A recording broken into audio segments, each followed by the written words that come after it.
Evrenin varlığına dair hassas ayarlar var mıdır? Bunlar Tanrı'ya işaret eder mi? So, thanks for having me on the show. I want to give a brief introduction to the fine-tuning argument, which is a contemporary argument for the existence of God. And there have been whole books written about it. There's a lot to say. I just want to give you the basic idea. Okay, so we have to start with some science, with some physics. Our universe is about 14 billion years old, and it started when all the stuff in it was in a tiny, tiny space. And then space expanded very quickly at first, and then more slowly afterwards. Protons, neutrons, electrons, the subatomic particles we learn about in basic chemistry, those were formed in the first second after the Big Bang. They weren't there initially, they're formed. And when I was a kid and I heard about the Big Bang, I imagined all these particles exploding and flying through space, right? Turns out that's sort of right, but not quite. Because what the theory actually also says is that space itself is expanding, which is a weird idea. Here's the thought. Here's an analogy. Imagine you had a balloon. So you blow up a balloon and you put two dots on it with a marker. Those two dots would have a certain distance from each other. If you blow more air into it, what happens to the dots? They get further apart as the balloon expands. So the dots are getting further apart, but not because they're moving across the surface of the balloon. Rather, there's like more space being created between them. Well, that's what the scientist tells us. They tell us that space is like that. So three-dimensional space itself, more of it sort of comes into existence. And that's the main reason why the particles after the Big Bang start getting further apart. Okay, so things go on like this, and eventually you get hydrogen atoms, which is one proton, one neutron, and one electron typically, and they form hydrogen gas. So you've got all these little gas molecules floating around. After some time, takes time, the force of gravity starts pulling these clouds of hydrogen gas together into clumps. And eventually they're so dense that a star is formed. So that's where stars come from. Now, why does this matter? It matters because stars are the only place where we get the higher elements. So oxygen, carbon, every atom of carbon in your body was once on the inside of a star. It was formed on the inside of the star. Okay. Now, about 50 years ago in the 20th century, physicists discovered a huge coincidence, and it's still a major puzzle in physics today. And it's an unsolved problem. And the coincidence has to do with this fact. It appears to be just right. The laws of physics appear to be just right to allow for star formation. And star formation is required for life. Now, why is that? Well, to have life, physical life like ours, you need stable material structures that last through time, and they also need to be able to reproduce themselves. So even something as simple as a virus needs to be stable, but also has to have a mechanism for reproducing itself. So we need stability and complexity. And if all you had was hydrogen atoms and maybe some helium, you wouldn't have stability and complexity. So to get life, you need the chemistry of the higher elements. To get the higher elements, you need stars. All right. So then what's surprising is that star formation looks like just a super lucky coincidence. Here's why. There are two forces competing as the universe develops. One is gravity, pulling everything back together. The other is whatever is causing space to expand. And we'll get to the terminology about that in a minute. But it's like a tug of war. Gravity wants to pull things together. The expanding space wants to pull them apart. And they have to be very finely balanced. So it turns out if space were expanding too quickly, all those hydrogen gas molecules, they wouldn't have formed clumps. They wouldn't have formed stars. They just would have separated. If there's too little expansion of space, then gravity pulls everything together and everything collapses into one mass, and you get a big crunch, the opposite of a big bang. And it happens way too fast for evolution to ever get started. There's no way you can get life going if there's a big crunch too soon. All right, now let's get a little more technical. So think about gravity. It has a certain strength. If you took physics in high school, you had a symbol, big G, which was the gravitational constant. It's a way of expressing the strength of gravity. You have to go out and measure it. Just like there's a gravitational constant, which describes the strength of gravity, there's something called the cosmological constant in physics, which relates to how strong that force is that makes space expand. It relates to the rate at which the expansion of space either gets quicker or slows down. So the big puzzle in physics is that the cosmological constant, before you go out and measure it, if you do your physics and guess what it's going to be, you think it could be anywhere between a huge range. So if we pick our units right, the range is between 10 to the 120th and negative 10 to the 120th. Now, 10 to the 120th is an unimaginably large number. It's one with 120 zeros after it. So you think, all right, the cosmological constant could be anywhere in here. But then when you look at the conditions for star formation, the cosmological constant has to be between -1 and 1 for there to be star formation. So there's a tiny narrow band. The cosmological constant has to end up in there, but it could have been in a huge range. That's the huge coincidence. It looks like the chance that we would get a life-permitting cosmological constant is 1 over 10 to the 120th, a huge coincidence. Okay, so that's the background from science. Now, at this point, you can probably guess there's an argument for God that emerges naturally. The argument goes like this. We've got a huge coincidence here. That could never just happen unless there were good reason. What could the reason be? Well, nobody knows what happened before the Big Bang. Like, here's a possibility. God could exist. Or more generally, there could be an intelligent being that produced the universe, some sort of mind behind all this matter. So let's consider that hypothesis.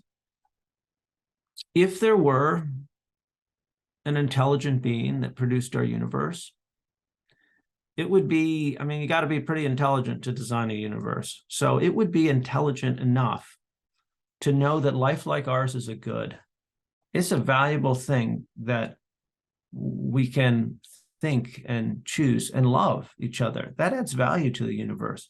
A universe with plants and animals and beings like us is more valuable than a universe with just hydrogen gas. And presumably, a mind capable of creating the universe would know that. So a universe creator would have a reason to select the right laws of physics to allow for life.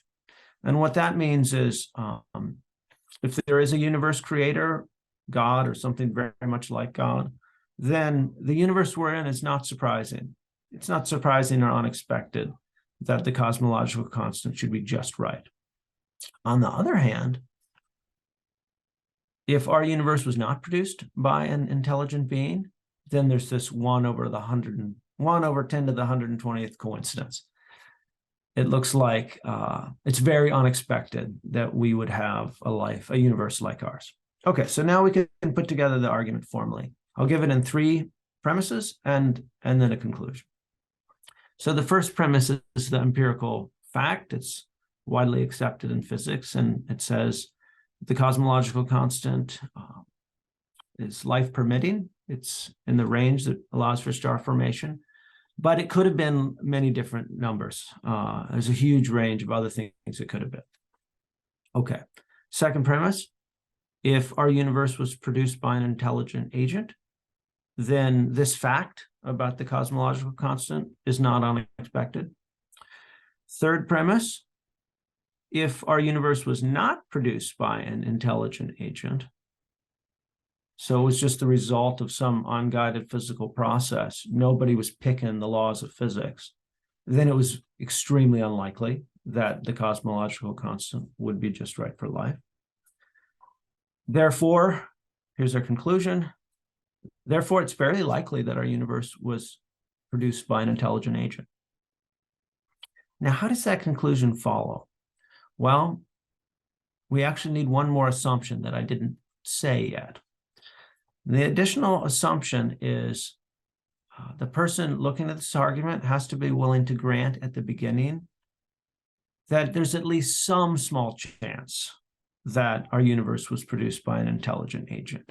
Someone walks into this argument thinking, zero chance God exists, there's no way that there was a mind behind the universe, then this argument won't move them. But it turns out that if someone is willing to say, yeah, it's possible that God exists, that's a real possibility, then that assumption and the other three premises guarantee the conclusion that it's very likely that God exists. If you want to learn more about how that argumentation works, you have to learn about the theory of probability or inductive reasoning. And in particular, there's a theorem in probability called Bayes' theorem. And you can see very clearly that if there's at least a small chance God exists, and the chance the cosmological constant would be just right is so small, then the rest follows. Okay, so that's the basic fine-tuning argument. Let's consider some possible objections to this argument. So some people have looked at this argument and said, well, maybe life as we know it couldn't have happened without the laws of physics just being right. But maybe some other life could have existed. So maybe it's not so surprising that our universe is life permitting. There's some excellent work that has been done on this by a physicist named Luke Barnes, who has a whole book on the fine-tuning argument.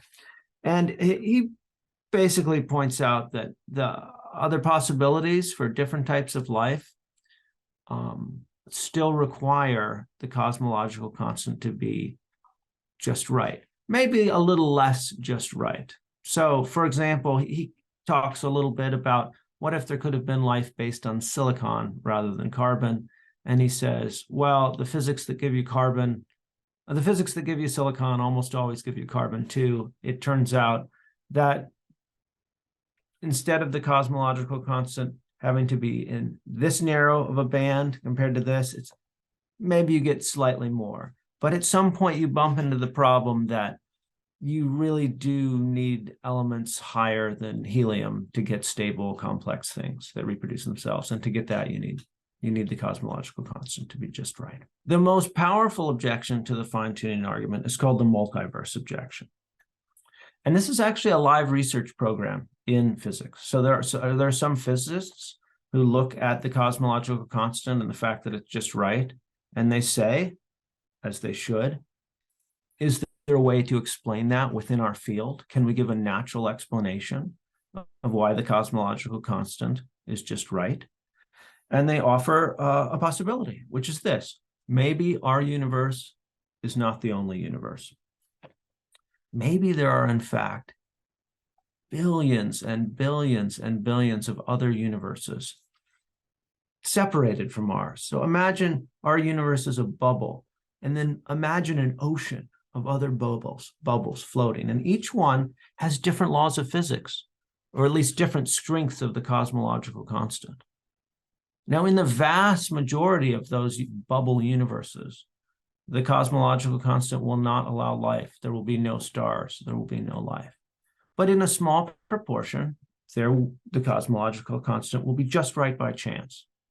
So if we have enough universes, we will get some universes that are life permitting just by chance. That's the multiverse objection to the fine-tuning argument.